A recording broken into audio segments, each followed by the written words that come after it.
Literally every device we use nowadays depends on them. And since living without something like phones, for example, is simply unimaginable these days, we just can't take semiconductors for granted.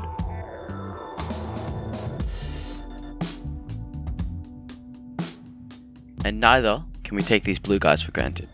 See, in conductors, they flow like water through a river. Build a dam across it, however, and you get an insulator. But what if you remove the dam, but have a river with a bumpy bed? Voila, you get a semiconductor.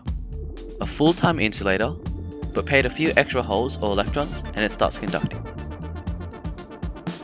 Well, let's kick a few silicon atoms out and shove some boron ones in. What happens?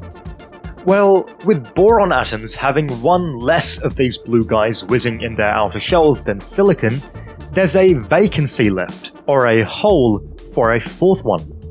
A hole that has a positive charge. Opposites attract, as they say, and we see the electrons not only getting pulled into the holes, but jumping across them.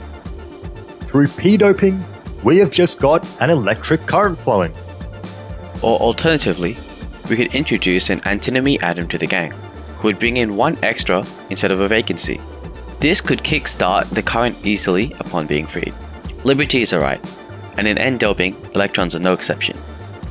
Now, take a p-doped semiconductor and an n-doped one, and fit them together.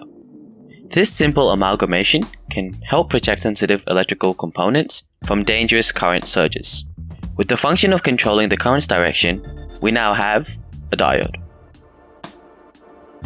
Make a diode happy and you get a working phone, laptop, fridge, car, any electronic thing without it exploding.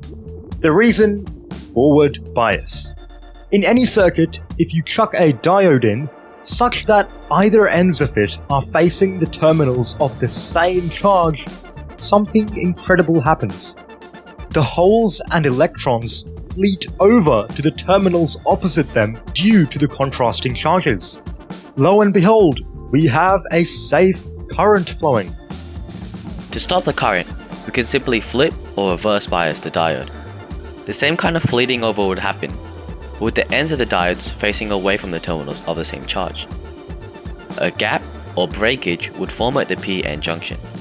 So, the next time you flip a switch, do pay a moment of thought for the diode working behind the scenes.